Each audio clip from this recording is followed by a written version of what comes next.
Have you ever noticed that certain people enter our lives at critical moments? It feels like they were sent on purpose to deliver a message or help us solve a problem. Have you ever experienced a sensation of déjà vu when meeting someone, as if you had already met them in an undefined past? In this video, we will explore the idea that people don't come into our lives by chance, but for a specific reason. So make yourself comfortable and stay till the end, because what you will hear will deeply impact you. But first, please subscribe to the channel, turn on notifications, and share the video. This way, you'll help us produce new valuable content every day for your spiritual growth. One day, while the elderly monk Hotaka was meditating under a blossoming cherry tree, a young man named Hiroshi approached him respectfully. "Master," he asked, "sometimes I meet people and feel a positive sensation, as if I had already met them, or they had a particular affinity with my soul. Other times, I feel a negative sensation as if that person had come to harm me, and it makes me restless. Do people come into our lives by chance?" Hotaka, fixing his piercing eyes on the young man, replied, "People never enter our lives by accident. This truth is deeper than we can imagine. In life, we meet different people, and each of them has a place and role in our story. Some come and go, others stay and accompany us through different periods of life." Hotaka slowly stood up and pointed to the blue sky above them. "Look at the birds, young friend. They do not fly by chance. They are carried by the currents of the air, just as we are carried by the invisible forces of existence." Hiroshi contemplated the birds flying across the sky, trying to grasp the depth of the master's words. "Imagine your life as a garden," Hotaka added. "Every person who crosses your path is like a seed planted by destiny. Seasoned others like mighty trees that endure over the years, but each brings with it the promise of new growth." Hiroshi nodded, reflecting on the various flowers and trees he had seen blooming along his life's path. "The people who hurt us," Hotaka continued in a tone of pity, "are often our best teachers. They are sharp stones on our path, and despite the pain, they teach us to grow and find our inner strength." The young monk closed his eyes, reliving the challenges that had tempered his soul over time. "And then there are those who appear when we need them most," Hotaka said, pointing to a majestic tree. "Just as the roots of this tree support it on stormy days, these people support us in difficult times." Hiroshi thought of a person who had been his refuge during a delicate period, a solid anchor in the midst of a storm. Someone who later left his life, even though he wished they had stayed. "Finally," Hotaka concluded wisely, "some remain with us forever. They are like fixed stars in our sky, bright and constant, true friends, family members, or a soulmate. With them, we share the burdens of our days and the joy of our successes." The young monk smiled, feeling enveloped in gratitude for the special people he had met and had by his side. Hotaka looked up at the sky, a subtle light dancing in his eyes. "Recognize and appreciate every person who crosses your path, young Hiroshi. Each is an essential part of your story, and you are a part of theirs. Life is an intricate web of destinies, and each encounter contributes to the fabric of your existence, renewal to our inner world, and those who encourage us to continue. This particular category of travel companions may only accompany us for a brief moment." Hiroshi listened intently, absorbing the wisdom of his master's words, understanding that every person in his life had a purpose and every encounter held a deeper meaning. But their role is crucial. They remind us of the true nature of our path, strengthening our determination to move forward. The master's words helped the young novice, who in the following years continued to follow the path illuminated by Hotaka.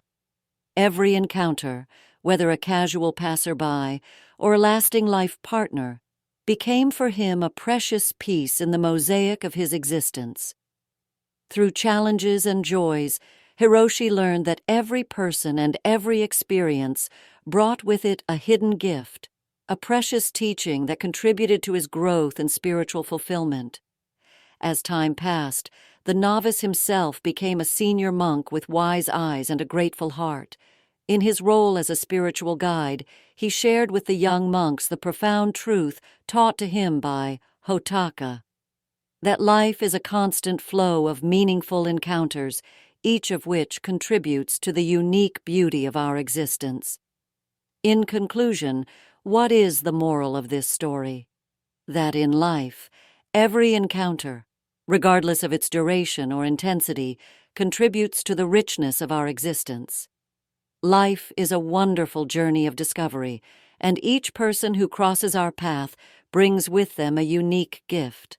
People who give us the courage to face these challenges and overcome the obstacles their support and encouragement, inspire us, and give us the strength to move forward in the dance of life. Hotaka told the young novice, "Every encounter is a musical note. Listen carefully to the melody revealed through the pio." Through the people who cross your path, find beauty in the harmony of human connections. Remember, whether it is love, a special friendship, or even an acquaintance who touches our path, an encounter can change us forever. Have you ever wanted to help someone, even though they didn't explicitly ask you to? How did it go? Have you ever wondered if your good intentions could cause a negative ripple effect that you weren't aware of? In the Zenstory you are about to hear, we will see that not helping others unless they ask you is best for them and for yourself. So stay until the end, because what you discover, thanks to Buddhist wisdom, could change the way you see the world of human relationships. You will see how helping those who do not want to be helped can have negative repercussions on your life and theirs, and you will discover how your karma will be affected in a quiet Buddhist monastery, surrounded by lush gardens and ancient trees. The old and wise monk Noro gathered his disciples to discuss a topic very close to their hearts. His curiosity was palpable, and his eyes were fixed on Noro. They all wanted to understand more about why. When they had helped someone, things had not gone as they would have liked. Life is like a great river, and each of us is a small boat navigating this tumultuous course. Noro began in a calm voice. Often we tend to jump into that current trying to steer other people's boats without waiting to be asked to illustrate his point.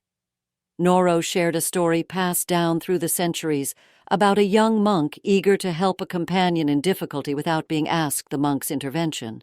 Although well-intentioned, caused a succession of unexpected events, creating an intricate labyrinth of challenges. Even dramatic for both suffering, is a necessary lesson in our spiritual growth. Noro continued, each individual, like a jewel, is shaped by the pressures of life and the challenges they face. But when we intervene without being called, we rob them of the opportunity to learn, grow, and train. Noro then spoke of two friends, Shun and Masu, who had shared joys and sorrows since their school days. One day, Shun heard about the financial problems Masu had found himself in and decided to secretly help him by paying off some debts that his friend couldn't pay. Shun's intentions were naturally good, said the master. However, his gesture had unexpected and disastrous consequences. Masu, although grateful, was deprived of the opportunity to resolve the situation in his own way. This led to emotional detachment and strain on their friendship. Unsolicited help had created discord and confusion, demonstrating how even good deeds can have unexpected consequences. Each individual is at the mercy of their own. Karma. Noro explained every action we take, good or bad, comes back to us like an echo when we help without being asked. We upset the delicate balance of another person's karma and paradoxically harm our own. As well, the old monk shared more stories, such as that of a young man eager to solve the problems of a dear friend, without her having asked him, who found himself involved in a series of endless difficulties and misadventures.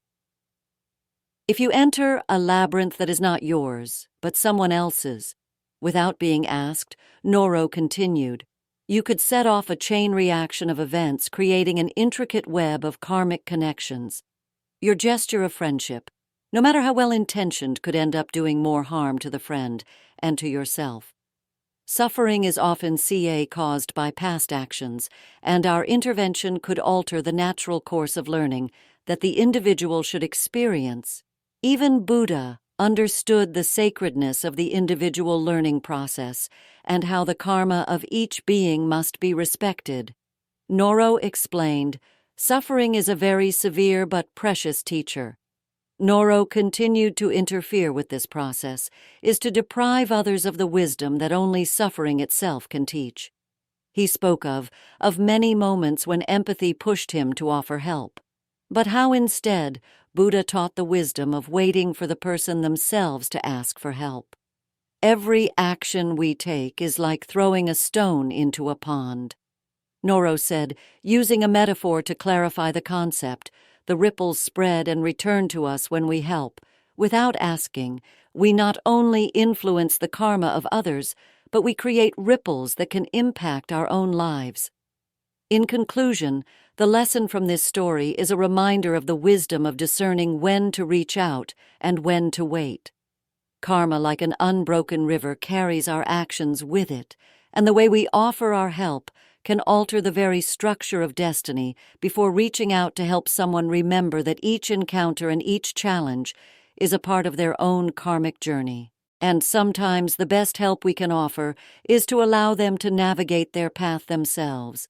Els in a quiet Buddhist monastery, surrounded by lush gardens and ancient trees, the old and sagacious monk Noro gathered his disciples to discuss a topic very close to their hearts. His curiosity was palpable, and his eyes were fixed on Noro as they all wanted to understand more about why, when they had helped someone, things had not gone as they would have liked. Life is like a great river, and each of us is a small boat navigating this tumultuous course. Noro began in a calm voice. Often we tend to jump into that current, trying to steer other people's boats without waiting to be asked to illustrate his point. Noro shared a story passed down through the centuries about a young monk eager to help a companion in difficulty without being asked. The monk's intervention, although well-intentioned, caused a succession of unexpected events, creating an intricate labyrinth of challenges. Even dramatic for both suffering is a necessary lesson in our spiritual growth. Noro continued, each individual like a jewel is shaped by the pressures of life and the challenges they face. But when we intervene without being called, we rob them of the opportunity to learn, grow, and train. Noro then spoke of two friends, Sha and M, who had shared joys and sorrows since their school days. One day, Sha heard about the financial problems Masu had found himself in and decided to secretly help him by paying off some debts that his friend couldn't pay. Shun's intentions were naturally good, said the master. However, his gesture had unexpected and disastrous consequences. Masu, although grateful, was deprived of the opportunity to resolve the situation in his own way. This led to emotional detachment and strain on their friendship. Unsolicited help had created discord and confusion, demonstrating how even good deeds can have unexpected consequences. Each individual is at the mercy of their own karma. Noro explained every action we take, good or bad, comes back to us like an echo. When we help without being asked, we upset the delicate balance of another, the person's karma, and paradoxically harm our own. As well, the old monk shared more stories, such as that of a young man eager to solve the problems of a dear friend, without her having asked him, who found himself involved in a series of endless difficulties and misadventures. If you enter a labyrinth that is not yours, but someone else's, without being asked. Noro continued, You could set off a chain reaction of events, creating an intricate web of karmic connections. Your gesture of friendship, no matter how well-intentioned, could end up doing more harm to the friend and to yourself. Suffering is often caused by past actions, and our intervention could alter the natural course of learning that the individual should experience. Even Buddha understood the sacredness of the individual learning process and how the karma of each being must be respected. Noro explained, "Suffering is a very severe but precious teacher. Noro continued to interfere with this process is to deprive others of the wisdom that only suffering itself can teach. He spoke of many moments when empathy pushed him to offer help, but how instead Buddha taught the wisdom of waiting for the person themselves to ask for help. Every action we take is like throwing a stone into a pond," Noro said, using a metaphor to clarify the concept. The ripples spread and return to us when we help. Without asking, we not only influence the karma of others, but we create ripples that can impact our own lives. In conclusion, the lesson from this story is a reminder of the wisdom of discerning when to reach out and when to wait. Karma, like an unbroken river, carries our actions with it, and the way we offer our help can alter the very structure of destiny. Before reaching out to help someone, remember that each encounter and each challenge is a part of their own karmic journey, and sometimes the best help we can offer is to allow them to navigate their path themselves. We must reflect on what they really need. Noro admonished, "Not everyone seeks advice. Sometimes they just need a listening ear and an understanding heart. Therefore, let us always remember to respect the sacredness of the individual path of each human being. Help should never be an impulsive act, but rather a conscious gesture, respectful of free will, and the path of personal and spiritual growth of others and ourselves." Life is an intricate web of lessons and opportunities for growth. When we offer our help without being called, we can deprive others of the precious opportunity to learn about themselves. Wisdom lies in recognizing that sometimes the best lesson is one learned through one's own effort and experience. Therefore, let our help be a beacon of light offered when requested with awareness and respect, rather than a chain of unexpected events. In a quiet Buddhist monastery located in a remote region of Japan lived the elderly and wise monk Hogi, a young woman named Shara. Eager to find answers to the anxieties that pervaded her due to some toxic relationships, approached the master with respect. "Hogi, it is said that you know the secret to recognizing bad people and protecting inner peace. Please teach me," the young woman asked, with a palpable desire to learn as much as possible from the monk's wisdom.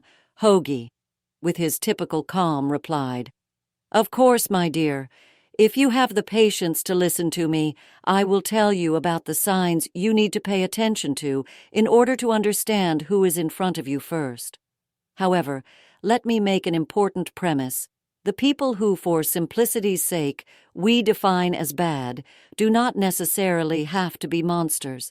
They are bad, or toxic, in the sense that with their behaviors and the energies they emanate, they can undermine our serenity and mental well-being. However, before distancing them from us, we must try to understand the reasons that led them to be as they are. It was often the pain and trials they had to face that made them dry, annoying, and even harmful. So, dear Shara, before pushing someone away from you, ask yourself, why does he or she behave like this? Is he really a bad person? Or is there something that makes him that way? And can I do something to prevent it from continuing to pollute my emotions? Only after you have given yourself an answer should you decide whether to preserve your mental health and push those people away. Shara reflected on Hog's words and was moved because she understood the enormous empathy behind them. If a person who revolves around us can harm us, we must push him away only after making sure that we cannot do anything. Hogi continued, "Now that we've cleared that up, let's start by looking at the first sign you need to watch out for: constant manipulation. Imagine a person who with devious skill distorts reality to get what he wants. It could be a colleague who uses deception to advance their career. For example, when faced with a possible promotion, he begins to manipulate you by telling you that some superiors speak badly of you and suggests that you accept a job offer from another company. You may think he's doing it for your own good, but his intent is actually to get you out of the way. The young woman listened, attentively fascinated by the monk's wisdom, and thought about a very similar experience she had had a year earlier. The second sign is a lack of genuine empathy. Hogi continued, "Think of someone who shows indifference to your feelings or experiences, who only seems interested when it benefits them. This behavior can profoundly undermine the quality of personal relationships because you instinctively feel that that person doesn't really care about your fate. He only shows empathy when he has to ask for something in return." Continuing, Hogi described the third sign, the constant creation of conflict. Imagine a person who, despite any harmonious situation, always seeks conflict, fueling arguments and discord. This attitude not only generates stress in relationships, but can also contaminate the surrounding environment, making it toxic. The fourth sign is the constant need for control. Hogi added, "Imagine a friend or partner trying to influence your every decision, trying to direct your life according to their wishes. Every time you reveal your plan or desire, that person starts taking initiatives to try to distance you from what you want in favor of their goals." Hogg's teachings provided Shara with the wisdom to recognize toxic behaviors and understand the importance of empathy and discernment in dealing with others. This wisdom allowed her to protect her inner peace while being compassionate towards those around her. But the Buddha, with a serene smile, raised his hand to stop them. He gently wiped his face and looked at the merchant with compassion. "Thank you," the Buddha said softly. The merchant was bewildered. "Why do you thank me?" he asked. The Buddha replied, "You have given me the opportunity to practice patience and compassion." The merchant's anger began to dissolve as he saw the Buddha's peaceful demeanor, confused and humbled. He asked, "But how can you forgive me so easily?" The Buddha explained, "Holding on to anger is like grasping a hot coal with the intent of throwing it at someone else. You are the one who gets burned. Forgiveness is not for the benefit of the other person. It is for your own peace and liberation." The merchant reflected on the Buddha's words and realized the burden of his own anger. He bowed deeply and left with a newfound understanding. He later encouraged his sons to follow the Buddha's teachings, realizing the true wealth of spiritual wisdom. As the story ended, Master Kumin looked at the man sitting before him.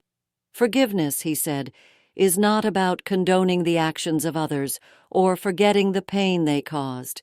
It is about freeing yourself from the chains of anger and resentment.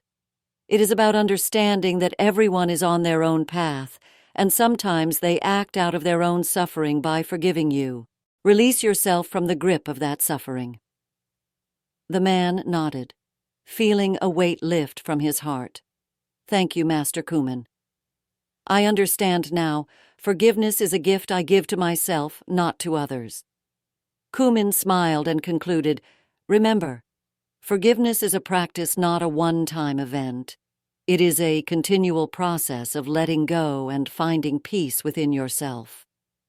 This story teaches us that true forgiveness is about inner peace and liberation. It is not about excusing the behavior of others, but about freeing ourselves from the emotional burden of holding on to anger and resentment. By practicing forgiveness, we can cultivate a sense of compassion and understanding, both for ourselves and for those who have hurt us. This, in turn, allows us to move forward on our spiritual journey with a lighter heart and a clearer mind. But the Buddha remained unperturbed, with a calm gaze and a persistent smile. Kumin described the atmosphere that followed, as if a wave of calm had enveloped the place. The Buddha did not react with anger. He sat with his eyes half closed, accepting the apparently offensive act.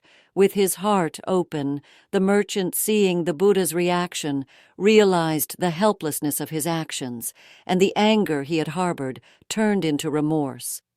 All the accusations and insults he had prepared came to mind, but in front of that peaceful presence, everything seemed insignificant. The Buddha did not condemn the man. He did not humiliate him. Instead, he offered him compassion and peace. Cumin continued. At this point, the monk interrupted the narration to highlight a crucial lesson. Dear friend, forgiveness is like that peace of the Buddha. It is not something we do concretely. It is not simply saying, I forgive you. It is something that happens when we are willing to let go of the past and see the being before us in a new light. The monk resumed the story and described how the man, touched by the Buddha's compassion, returned home. The images of the peaceful Buddha and his act of spitting in his face collided in his mind. That night the man couldn't sleep. His mind was dominated by the image of the smiling Buddha, and at the same time by the act of spitting that he had committed against him. The man, Cumin said, was at a crossroads between remorse for his past and the possibility of a different future. Cumin emphasized the importance of this pivotal moment in the story. That man, he said, was going through a process of deep introspection. He was trying to forgive himself, feeling guilty and ashamed for how he had behaved. The man, after days of internal torment, realized that his imagination was constantly constructing painful scenarios based on that past imagination. Cumin said, can be a powerful ally or a fierce enemy in the wrong hands. It can create an endless cycle of anger and resentment over time. The man began to understand that the Buddha had not reacted to his actions with judgment, but with a very clear objective. Slowly, he abandoned thoughts of revenge and began to sincerely ask for forgiveness. One day, he returned to the feet of the Buddha, no longer in anger, but with genuine repentance. Forgive me, O great master, he pleaded. My ignorance has left me blind. I was just focused on my life and the prosperity of my family. The Buddha, with his eyes half opened and a smile of peace, listened to the man's words. But when he asked for forgiveness, the Buddha shook his head. I can't forgive you, he said kindly, because there is nothing to forgive. You have done nothing wrong. To me? The man, surprised, asked the Buddha why he did not want to forgive him. Cumin explained that the Buddha had nothing to forgive, as he had accepted the man's act without judging him. It was as if the Buddha saw beyond the past and present feeling, the pure essence of that individual. This refusal to forgive, according to Cumin, taught the man a valuable lesson. Forgiveness is not only an act of mercy towards others, but also an internal process of liberation. The Buddha taught Cumin continued that to forgive is to perform an act of compassion both towards others and towards ourselves. The man, impressed by the Buddha's wisdom, began to reflect deeply on the meaning of forgiveness. The idea that forgiveness was not something that could be given or received, but rather an internal experience of liberation impacted him. The story continued with the merchant, inspired by the Buddha, deciding to embark on a path of self-forgiveness. As time went by, he learned to let go of the guilt and shame that had tormented him. The practice of meditation became his refuge, where he learned to observe each moment without letting himself be dominated by the memory of the past or by worries about the future. Dear friend, Cumin said, turning to the man who was listening intently, forgiveness is not just a gesture we make toward others, but an act of kindness that extends toward ourselves as well. When we learn to see each moment with new eyes, overcoming painful memories and letting go of our destructive imagination, we can find inner peace. The story concluded with the merchant who, inspired by spiritual practice, eventually healed the wounds of the past and approached the Buddha to thank him. The Buddha, with his compassionate smile, received him with joy. Cumin concluded the story by emphasizing that forgiveness, both toward others and oneself, is a complex and profound process on our spiritual journey. He said, "Forgiveness guides us to a higher level of consciousness and compassion. It is a gift we can offer ourselves and others, freeing ourselves from the chains of the past and opening the doors to a bright future." But what is the moral of this story, and what does it teach us? The moral is clear. Forgiveness, in the Buddhist view, is not an act as an end in itself. It is not something we can give or receive, but is a gift of compassion that can be extended to oneself and others. In this approach, forgiveness becomes a means of making those who have made a mistake understand the extent of their actions. The compassion and kindness with which we offer forgiveness, practically and indirectly, become tools to open the eyes of those who have made the mistake, leading them to a deeper awareness. Because whoever commits an evil act towards someone actually commits it against himself, since karma will cause the effects to fall on him like a boomerang. He will have to forgive himself. Remember, forgiveness is not just a personal liberation, but a process that can lead to the transformation of others. Opening yourself to the kind of forgiveness we talk about is a way to promote awareness and growth, creating a bridge to a future of understanding and serenity. Sometimes we are so good and kind that we forget ourselves. Allowing others to use us, the dark side of kindness, is believing we must always be kind, leading us to become invisible. Have you ever wondered why you tend to be too kind, or why there are people who are always kind and ready to help you? Even when you don't ask for help in the Zenstory, you will hear. Soon you will discover that there is a dark side to kindness.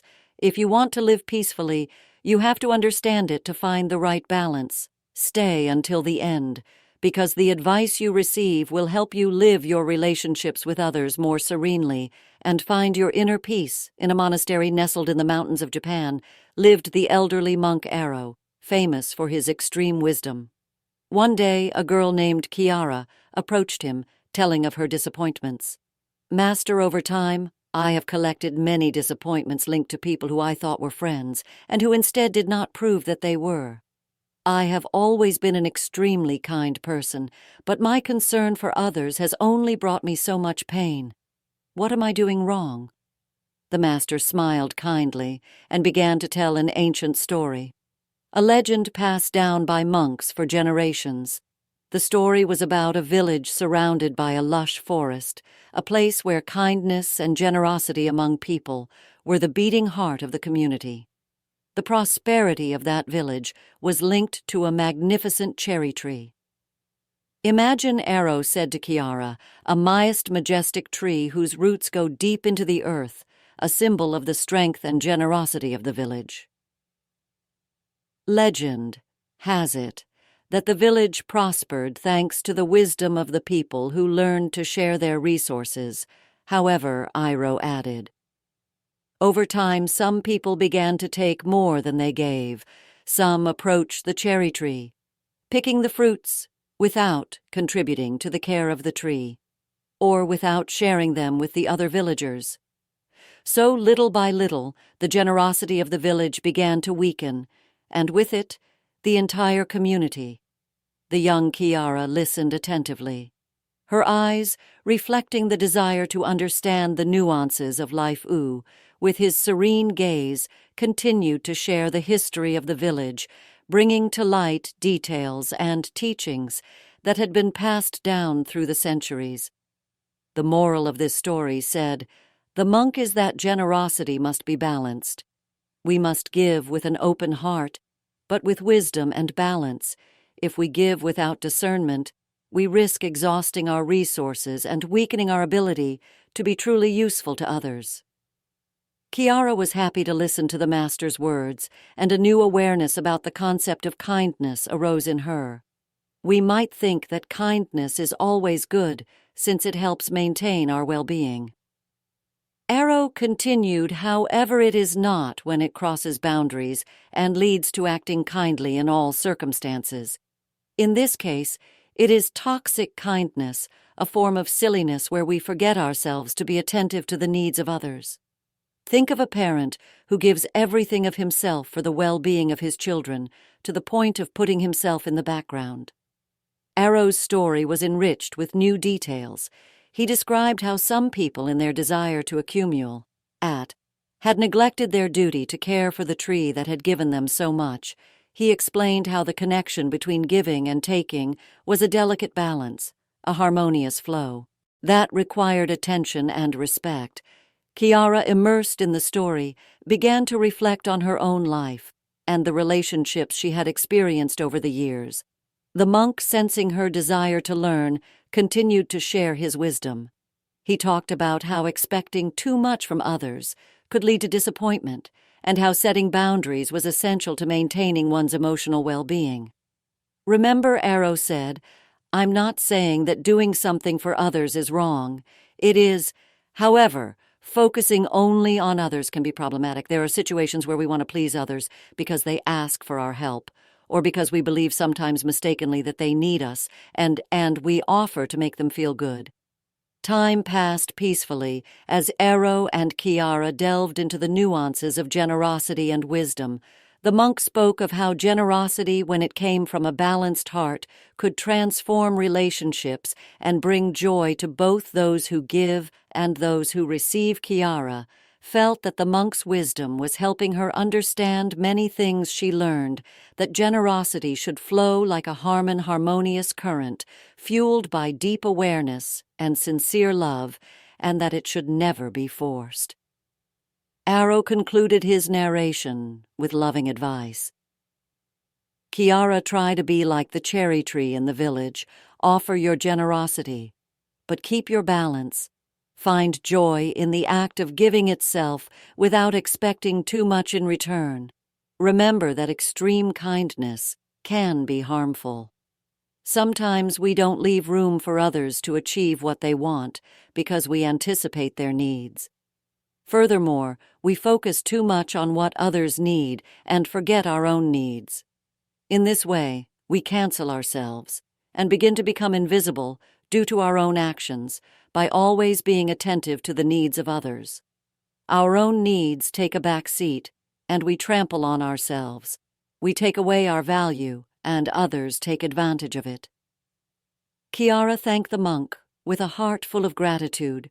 She felt that the story and the advice that came from it would mark a new chapter in her life. But what does this story teach us? What is its moral? The moral is that generosity is a powerful gift, but must be cultivated with care and awareness if we want it to bring benefits both to us and to those who receive our help. Balance in giving and receiving is the key to a fulfilling and meaningful life.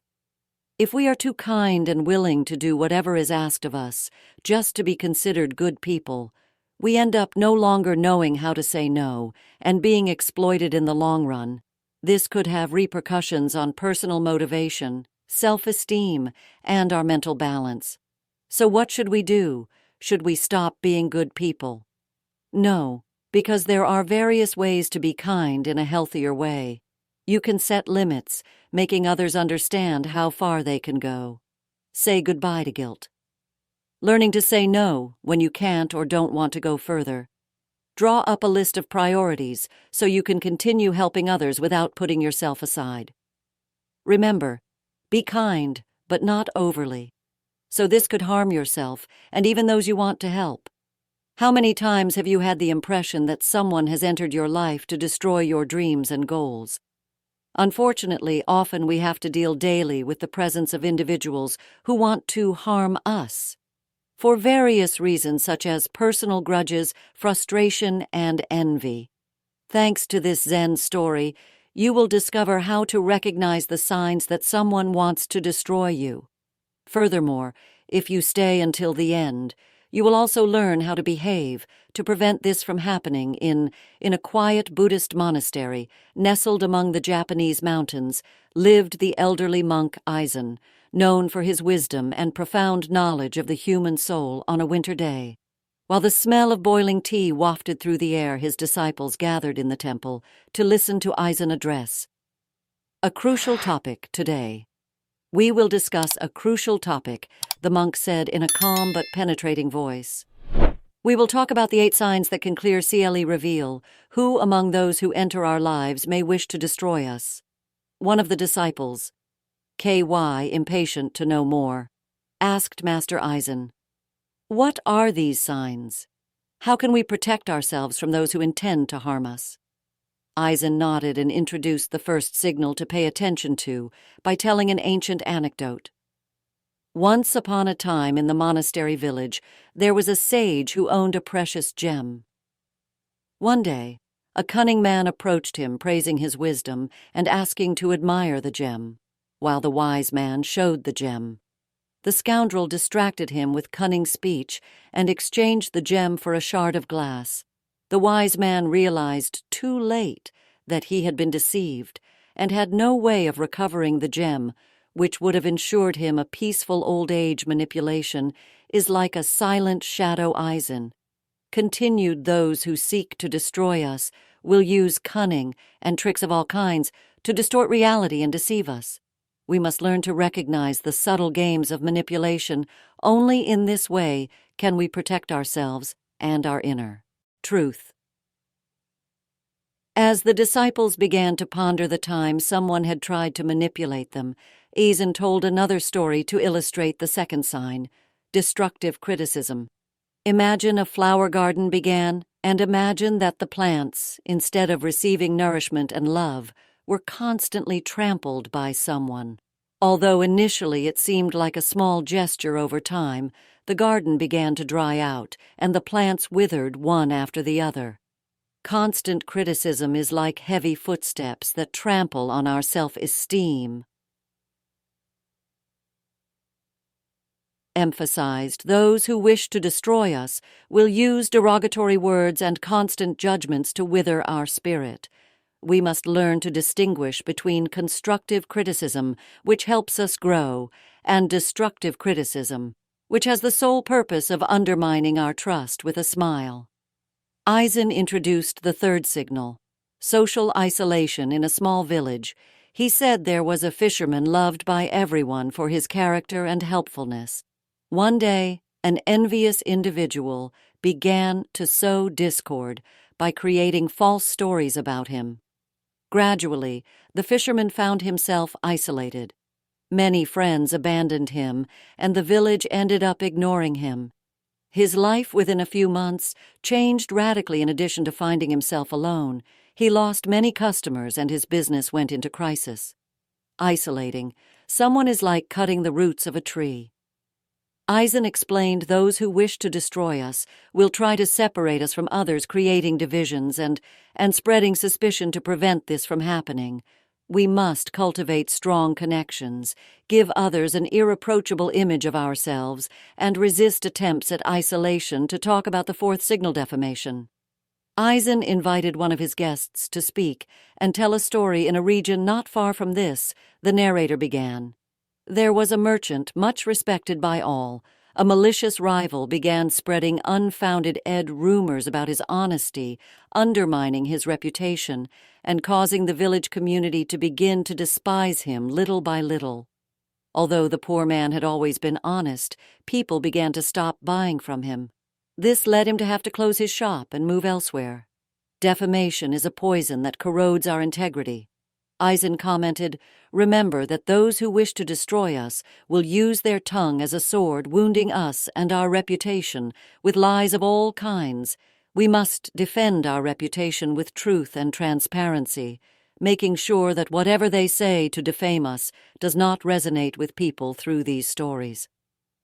Aizen imparted wisdom on recognizing and handling the various ways others might seek to harm us, emphasizing the importance of awareness, strong connections, and maintaining our integrity. The disciples, some in tears, recalled in their memory the events in which someone had damaged them. There was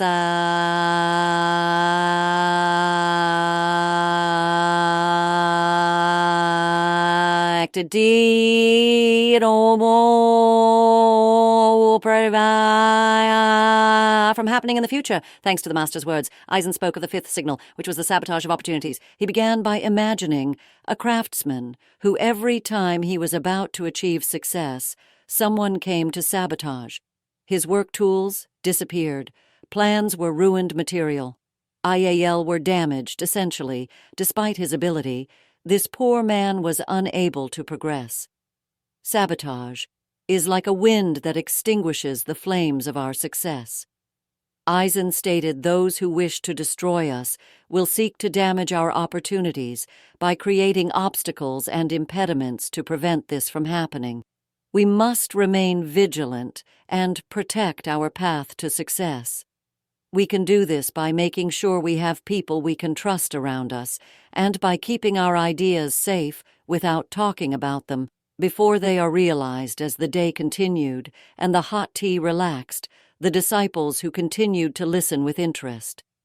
Eisen addressed the sixth signal, the violation of privacy, by telling a legend in an ancient city. There was a keeper of ancient secrets. Someone envious of his enormous knowledge tried to spy on his manuscripts with the of stealing the most hidden secrets.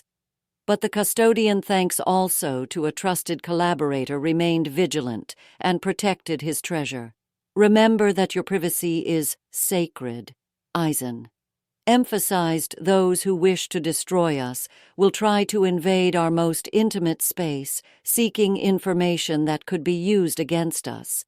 We must protect our private sphere firmly, carefully selecting the people to whom we open the doors of our lives, so we can protect ourselves while the fog descended, making the atmosphere in which the monastery was enveloped even more enchanting.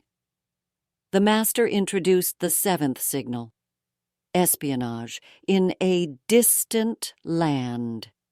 He said there was a virtuous warrior, a rival, fearing his strength, sent spies to study his movements, but the warrior with keen intuition discovered the intrigues and repelled them. Espionage is like a shadow trying to steal our mental clarity. Eisen warned those who wish to destroy us will use devious means to observe our every move. We must be aware of external influences and protect our autonomy. The eighth signal that Eisen shared was the one linked to physical aggression and threats in a remote valley. He recounted there was a devout monk who was trying to bring some young people who were dedicated to crime to the right path. A devious individual whose shady interests were threatened by the virtuous actions of the monk tried to destroy him physically, having him beaten so that fear would induce him to desist. Physical aggression is the extreme frontier of darkness. Eisen warned those who wish to destroy us may resort to threats and violence when someone threatens us.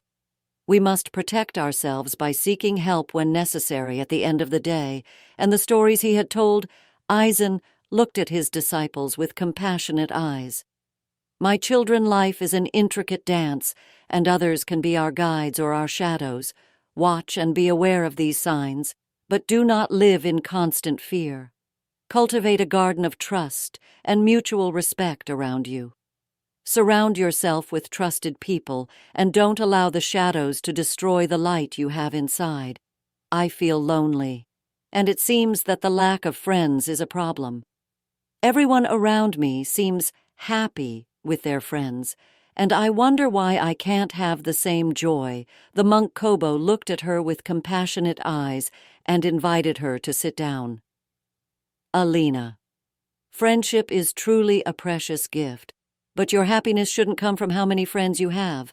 I would like to share with you the reasons why not having many friends, or having any at all, is not something to worry about, but can even be an advantage. Kobo, with his wisdom born from decades of studies and reflections, began to reveal the secrets of authentic friendship. Dear Elena, The first thing I want to tell you is that relationships and human bonds are very important. This means that in life, we should not measure them in terms of quantity, but rather quality. Would you rather have a large number of people with whom you can share trivial things, or on the contrary, a very small number of people with whom to share very intense emotions and moods? Facing these rhetorical questions, Elena began to reflect and understand many of the people she saw around her were full of friends, but what was the quality of those relationships? She asked herself. Kobo, happy to read in the young woman's eyes that she was beginning to see things differently, continued listing the reasons why having few friends, or none at all, should not be seen as a problem. Having few friends guarantees a certain degree of freedom and authenticity. In this way, it is easier to be yourself and live without restriction or external influences. If you want to live a fulfilling life, you don't have to conform to what others think is cool or normal. After all, who decides what normality really is? Kobo went on to explain that quantity is never synonymous with quality. Having fewer friends allows you to focus on building deeper, more meaningful relationships. Imagine having just one friend with whom you share the joy and sorrows of life. This connection could be so deep that the person understands all your emotional nuances. This is a priceless treasure. Elena reflected on this idea, remembering an episode in which a girl she knew supported her in a difficult moment, understanding her without needing many words. She began to understand that in life, instead, wanting to have dozens of friends around you who are not really friends, it's much better to focus on finding that person who reads and sees life like you. Kobo, after giving Elena time to reflect, continued with his explanations and spoke of another reason why he preferred quality over quantity in human relationships. Human relationships require a lot of emotional energy. Having few friends allows you to focus this energy on the people who really matter. Think about how many conflicts or tensions usually occur in large groups of friends. Maintaining small relationships allows you to preserve your positive energy for those who truly support you. If you have to argue with someone, for example, to resolve a conflict, it is much better that it is a person who really matters in your life or not. Elena found that group dynamics were often stressful, while more intimate interactions brought her joy and comfort. Kobo went on to highlight how loneliness can be an opportunity to explore oneself and grow personally in the tranquility of your solitude. You can discover hidden passions, latent interests, or unexplored talents. You are not limited by the expectations of others, and this allows you to grow in surprising ways. So, dear Lena, my invitation is to see loneliness in another way. Having few but good friends allows us to more easily find moments to be alone with ourselves, and this significantly helps our spiritual and personal growth. Elena thought about how much time she could dedicate to her personal interests when she wasn't trying at all costs to be with groups of people, and how dedicating herself to herself in solitude distanced her from that search for other people's approval that did her no good. In those moments, she discovered aspects of herself that she didn't even know, and it was beautiful. Finally, Kubo emphasized that the absence of social limitations allows for greater flexibility in each of our lives. Imagine receiving a job opportunity in a faraway place with no strings attached. You are free to embrace new adventures without having to think about how they will affect your social circle. Elena put herself in the place of those who with less close ties had the possibility of taking advantage of opportunities without restrictions. He met people who, thanks to this extreme autonomy, had flown far away to realize their dreams and expectations. Also, Kobo concluded, when you have few friends, but these are genuine, you can move to the other side of the world, but you will never lose them. They will remain by your side beyond space and time. After listening attentively, the young woman understood that she had developed a new awareness about the concept of friendship. Not having many friends does not mean being alone, but being able to concentrate on one's own interiority and the search for some connections that really matter to her master. Kobo hugged her gently and added, "Always remember that your happiness should not depend on the number of friends you have, but on the quality of the connections you cultivate, with the few you have. I have known people who say they have no friends, only to discover that in their life there was only one person, just one who counted as a true friend, and remember something else. People who have few friends are the most authentic and profound people I have ever met. They are people who do not settle for mediocrity. Usually those who tend not to get along with everyone and want to have few people around them have an extraordinary inner world and truly rare human qualities. In conclusion, what is the moral of this story that loneliness seen from a new perspective can be a valuable ally in the search for happiness, spiritual growth, and personal fulfillment, and therefore should not be feared, and that to live happily, it is not necessary to have a multitude of friends. It sounds like you found the story about Alina and monk combo. Meaningful loneliness can indeed offer opportunities for self-discovery and deeper connections with the few friends who truly add value to our lives. Sensitivity can be gift guiding us to seek meaningful connections rather than settling for superficial ones. Do you relate to Alina's journey in any way?